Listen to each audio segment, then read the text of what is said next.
Hey guys, welcome back to my channel. Today is Wednesday, so that means a recipe video for you guys. My intro got cut out, so I just wanted to pop in here and say hi before the rest of the video starts. But we're making a chai almond nut milk today, and you could do this in a blender or in the gadget I'm going to share with you. Either way totally works. All of the measurements will still be the same, and I hope you guys enjoy this video. And I'm going to share with you a new gadget right here. But before we start, you could do this in a high-speed blender and use a mesh bag to strain out all the pulp and liquid to separate it. So you can use this if you have a high-speed blender. I'm just going to kind of highlight this really awesome gadget I think some of you might be interested in. So this is the Almond Cow. The Almond Cow makes any kind of nut milk you can think of. It makes pistachio milk, pecan milk, almond, cashew, whatever nut you have, it can make into a milk. And it's really awesome because it makes it super simple and clean up so easy. So I make nut milk all the time, and I like doing it homemade, so I know exactly what's in it. I know how much sugar is in it. I can make it unrefined sugar. I can make it unsweetened, sweetened, whatever I want, chocolate milk, the whole bunch I like to do. So I like the Almond Cow because it makes this so easy to use. It makes it easy to make your nut milk, but also easy to clean up. So if you're interested, like I said, you can do this in a high-speed blender and still make this delicious recipe. But for right now, I'm just going to share with you guys the Almond Cow. And I will have a coupon code on the screen right now. It'll get you $15 off the Almond Cow and free shipping if you're in the United States. So it's up to you guys if you want to get one. But it could be an awesome Christmas gift coming up too.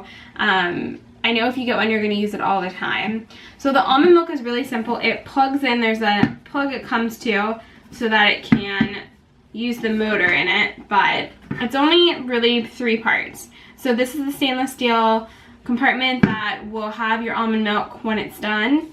And then it has this really cool filtering bucket and the blade. So this is where all your pulp's gonna be. This is where we put everything in to start.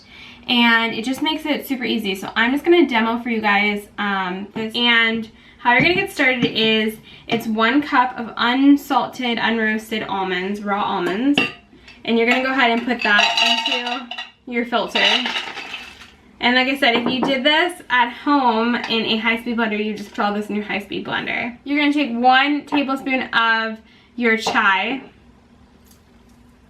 I really love chai. It's such a nice fall tea, and I'm excited to see it flavor our almond milk.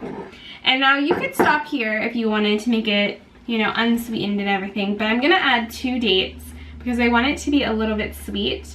And I'm gonna add a dash of vanilla to our water in 1 second. So I'm gonna put that on the side. So you're just gonna go ahead and fit your blender back in there.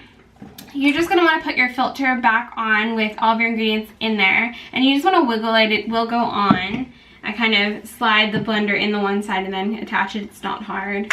And then on the inside of this part, there is a minimum and maximum fill line for water. Go ahead and fill that up. I like to do right in between.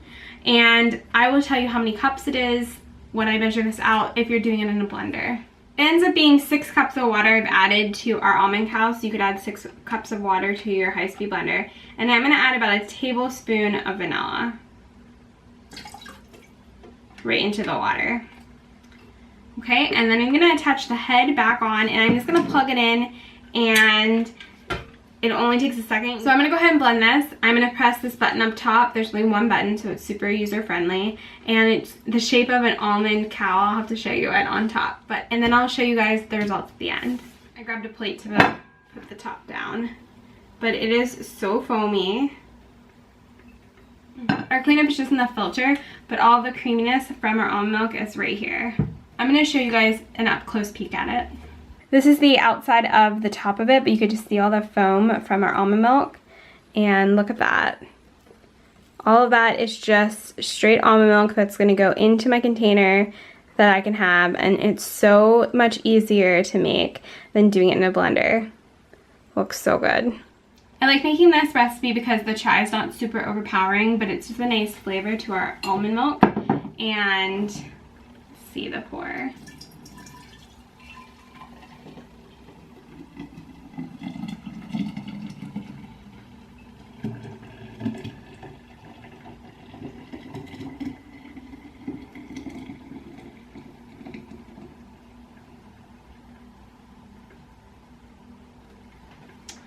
So it makes a really good amount. I still have more left over that I'm just going to put into a glass and maybe enjoy while I'm working, or put into my coffee. But there is definitely a large amount that we got for 1 cup of almonds. And I'm going to share with you guys on Sunday what I do with the pulp, because we're going to be like zero waste for this, and we're going to put the pulp in another recipe. So if you make this, save your pulp, put it in the fridge or something, and stay tuned for Sunday for what we're going to do with it. But I promise you it's going to be really good. That's it for today's video. I hope you guys enjoyed it. You could have made this in the blender, but I thought it was a pretty cool gadget to share with you guys. You know, this almond cow makes, honestly, I make almond milk or nut milk way more using it than I had in the past in my Vitamix. It's just way less of a hassle. So if you're interested, maybe this is a great Christmas gift or a little splurge gift, but I find it really helpful when I'm cooking and making almond milk or a different kind of nut milk every week. But we're gonna save the pulp from today's recipe for Sunday's recipe. So if you made this any way you made it, if you made it in the almond cow, if you made it in your Vitamix, please save the pulp in your refrigerator till Sunday, because you're not going to want to miss what we make with that. I'm trying to do like a little bit of a zero waste. All of that nutrients in there is still really good. But if you haven't yet, subscribe, follow along, and I will see you guys on Sunday for the next video. Bye.